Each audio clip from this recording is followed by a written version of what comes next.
Welach chi, Mrs Jones, hwyl am y tro.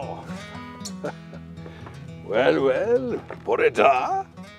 William Rosser, o'r wi. Galwch fi'n Mr Rosser. Beth fi'n neud fan hyn? Wel, fi'n neud gwaith pwysig iawn i chi gael gwybod ar gyfer ei mawrhydi y Frenhines Fictoria. Yng ngwaith i yw casglu'r holl wybodaeth gan bobl Abertawe ar gyfer rhywbeth o'r enw'r Cyfrifiad. Chi wedi clywed amdano fe? Pa fath o wybodaeth fi'n clywed chi'n gofyn? Wel, gadwch fi esbonio. Ond yn gyntaf, atebwch cwestiwn bach i fi am rhywbeth i ni gyd yn dwlu arno. Na, dim ysgol, y Nadolig ychan. Chi gyd yn gwybod ble gath y baban Iesu ei eni, ond i chi? Ie na chi, Bethlehem. Ond bydd yn rhaid i Mair a Joseph deithio yno o'i cartref yn Nazareth. Pam? Achos bod yr ymerawdwr wedi gorchymyn bod pawb yn dychwelyd i'r dref ble gathen nhw ei geni, fel bod nhw'n gallu'r cael eu cyfri. A dyna beth yw Cyfrifiad. Cynllun i gyfri pobl o wlad ac i ddysgu gymaint a phosib am boti nhw. Ac eleni ym 1851, mae'r Frenhines wedi gofyn am gyfrifiad arall, achos bod y boblogaeth yn tyfu, yn enwedig fan hyn yn Abertawe. Mae pobl yn dod ma o bob rhan o Bryden, o bob rhan o'r byd mewn gwirionedd, a mae'r dre ma'n tyfu fel mushroom. Dim achos bod y tywydd cystal, ond achos bod arian i'w wneud ma o'r llongau sy'n hwylio o dde America rownd yr horn i ôl mwyn copor. A hefyd yn y gweithfeydd sy'n ma, sy'n troi'r mwyn copor yn ddaleni copor i ni'n ei gwerthu dros y byd i gyd. Dyna pam bod Abertawe yn cael ei alw'n Copperopolis, hyd nod yn America. Felly mae'n bwysig iawn i ni wybod am y bobl sy'n byw yma nawr. A dyna'n swydd i. Wi'n mynd a ffurflenni fel hyn gyda'r holl gwestiynau pwysig arnyn nhw i bob tŷ yn yr ardal.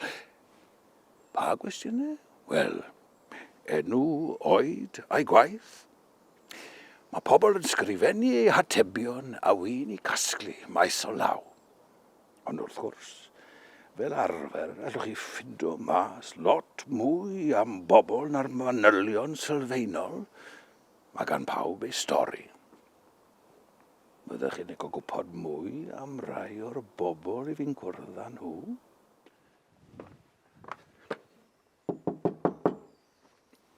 Le mae dechrau te? Beth am y teulu John ym Morris Lane? Y beth cyntaf sylwes i arno pan gerddes i lan y llwybr cul iawn at ei cartre oedd y drewdod. Ac erbyn i fi gyrraedd y tŷ yn rhif 2, o'n i'n peswl tyme bach. Groces i'r drws a dath Mrs John i'w agor. Pan wedes i wrthi bod ffurflen da fi ddiw llenwi, oedd hi'n disgwyl yn drist iawn, a des i wybod wedyn ni nad oedd hi'n gallu'r darllen na ysgrifennu. Wel, wy'n ddyn eitha caredig, felly dyma fi'n cynnig mynd mewn a llenwi'r ffurflen iddi. Oedd yr ystafell yn dywyll iawn, os dim ond un ffenest fechan oedd na, a doedd braidd dim celfi, dim ond mainc, un ford a chader. Fflagiau carreg o'r oedd ar y llawr. Steddais i wrth y ford, gofyn yng nghwestiynu a sgrifennu'r atebion lawr. Dath y teulu fan hyn o Gyfyrddin. Oedd hi'n byw yn y tŷ gyda'i gŵr Efan a'i 5 o blant. Pob un yn iau na 10. Llafurwr yng ngweithiau copor White Rock yw Efan y gŵr, wedodd hi. A 3 o'r plant hefyd yn gweithio am 12 awr bob dydd. Mae rhaid ni safio pob cinog gan fod Efan a'i gyflog mor isel. Bod 3 lodger yn byw gyda ni, allai dal ddim a ffwrdo danfon y plant i'r ysgol. Byddwn ni'n cael mwy o bobl mewn sy'r lled ni, ond mae'r tîm mor fach. Wedodd hi. I wedi gwir yn onest wrthoch chi. Dim ond 2 stafell oedd lan star. Ac oedd y stafell dywyll ble o'n i'n eistedd yn ware part stafell fyw, stafell eistedd, cegin, tŷ bach a stafell wely arall hefyd. Ble mae'ch tŷ bach chi wedes i? O, sdim un o'r hyn i gael yn unrhyw un o'r tai ar y stryd ma, syr. Mae rhaid ni wso'r bwced yn y gornel. A pan mae'n llawn, mae'n rhaid i'r plant fynd a'i wagio mewn twll ar waelod y stryd. Pan mae hwnnw'n llawn, mae fe weithiau'n gorlifo i mewn i'r nant, ble ni'n cael yn dŵr ffres. Dim ond wedyn sylweddolais i beth oedd y drewdod. Sylweddolais i wrth wneud y cyfrifiad, cyn galeted i'w bywyd i gymaint o bobl yma yn Abertawe, a phan bod siwr gymaint o bobl yn dioddau iechyd mor wael. Wrth gwrs, nid prinder dŵr, ffres a phroblemau carthffosiaeth yn unig sydd ar fai. Mae'r mwg o'r gweithiau copor yn ei pethau hyd yn oed yn wath. Mae'r gwynt ma'n Abertawe fel arfer yn hwthu o'r gorllewin gan gario'r mwg siardwyren. Sdim rhywbeth o'r cynifer o bobl y parthau hyn yn dioddau a phroblemau ofnadw o'r ysgyfent. Mae'n anadlu'r holl stwff na mewn. Gweld doctor wedwch chi. Os tyn bach o arian da chi, allwch chi fynd i weld Dr William Bird ar Burrows Place. Nawr, mae gan Burrows Place 2 crand. Llawer mwy crand na Morris Lane. Nid un off o'r hyn yw chwaith ddysges i wrth i fi gasglu ffurflen. Ddath e ma o dre bach hyfryd yn y wlad. Lle o'r enw Cric Howell yn y mynyddau ger Aberhonddu. Os ydych chi am mynd i surgery Dr Bird, fydd fel arfer yn rhaid i chi dalu. Efallai dyna pam allai ffordd o cartre mor braf gyda llwyth o stafelloedd a gweision i edrych ar ei ôl a'i deulu. Mor wahanol i fywyd Mrs John. Bob dydd daw pobl sal i ofyn am gymorth a thalu'r doctor am ei gyngor a'r meddyginiaethau mae'n ei rhoi iddyn nhw. Ond mae fe hefyd yn gofalu am yr hyn sydd ddim yn gallu fforddo talu. Ar ôl gweld ei gleifion sy'n talu, mae fe'n agor i feddygfa i'r tlawd, fel Mrs John a'i phlant, ac yn helpu nhw i wella fyd. Mae fe hyd yn oed yn trio ffindo ffyrdd o wella'r carthffosydd fel bod nhw ddim yn lledu a fi ychydon. Mae fe hefyd yn trio sicrhau bod cyflenwadau da o ddŵr glân a ffres i bawb yn y dre i yfed, cwcan, golchi ac ymolchi. Mae'n rhaid fi gyfaddau mod i weithiau yn ymweld ag un person sy'n â dwylo di iawn. Mr Ebenezer Pierce. Ond wedyn ni, mae yna reswm da am hynny. Mae fe'n argraffydd, printer, ac yn defnyddio inc di drwy'r dydd. Dath e o fristau i wneud bywoliaeth, yn argraffu pethau mae galw mawr amdanyn nhw yn y dre yma sy'n tyfu. Pa fath o bethau mi chi'n credu allai rheini fod?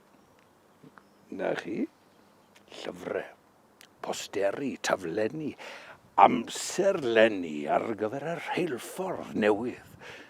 A mae fe hyd yn oed wedi creu rhestr o'r holl siopau a'r masnachwyr yma yn y dre. A'r ffordd mae pethau mynd, bydd rhaid diweddaru hwnna'n glo iawn. Oeddech chi'n joio darllen? Mae llyfrau yn eitha drud. Rhyd i nifer o'r teuluoedd tlawd. Sbo Mrs John yn gallu ffwrdo anfon ei phlant i'r ysgol. Mae'n rhaid i'r plant fynd mas i weithio, achos mae angen rhagor o giniogau ar y teulu bob wythnos dim ond i oroesi. Ond gafodd Mr Pierce syniad hyfryd.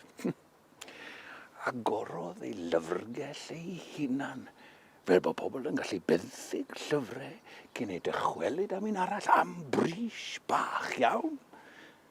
Ac mae'r dyn clyfar hyd yn oed yn mynd ar llyfrau mas yn ei fan a cheffyl i'r pentrefi bach o gwmpas y dre.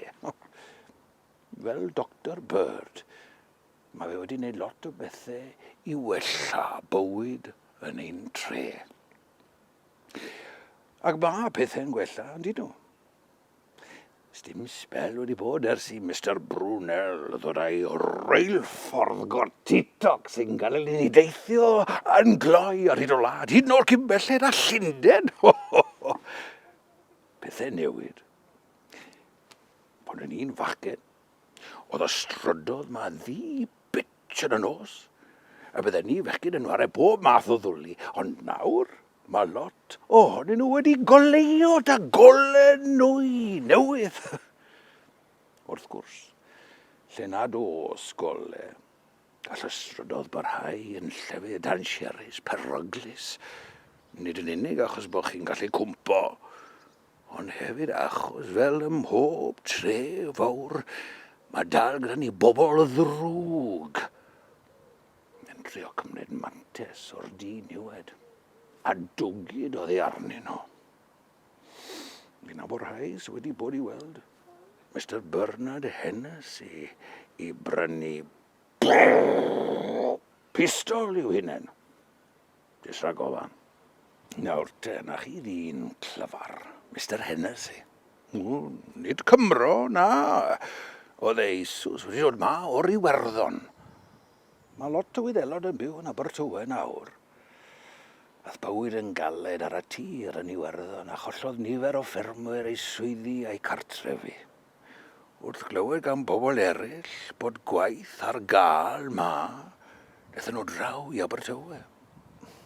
Ond nid air yw popeth melyn, a dod dim angen i sgiliau ffermo nhw yn y gweithiau copor. Felly bennon o lan yn neud swyddi heb sgiliau, a thal isel. Ond nid felly Mr Hennessy.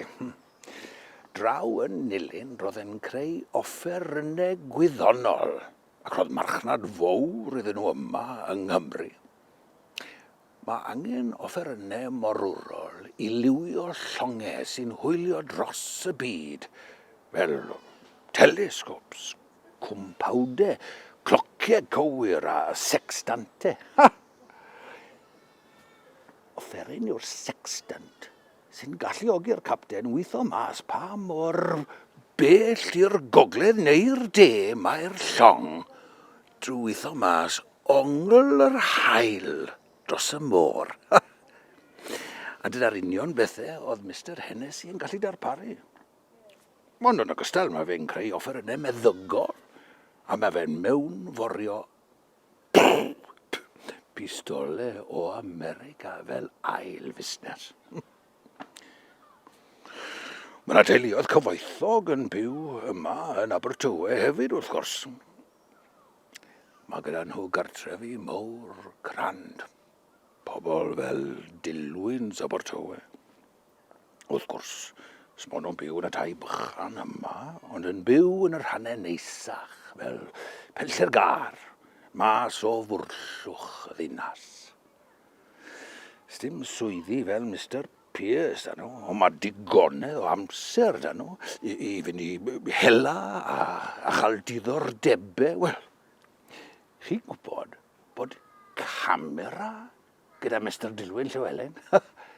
Mae fynte a'i chwaer a'i ferch yn joio tynnu lluniau o bob math o bethau. Chi'n gwybod bod nhw wedi tynnu llun o'r lleiad, y llynedd hyd yn oed. Wel nawr, gadwch fi gofio.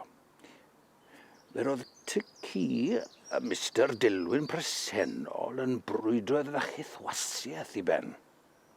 Crynwyr oedd nhw. Ac wrth gwrs, fe fy'r hyn Lewis Dilwyn yn gweithio'n galed yn adeiladu diwydiant cryf yma sydd yn dod i Cymru fach ar fap y byd.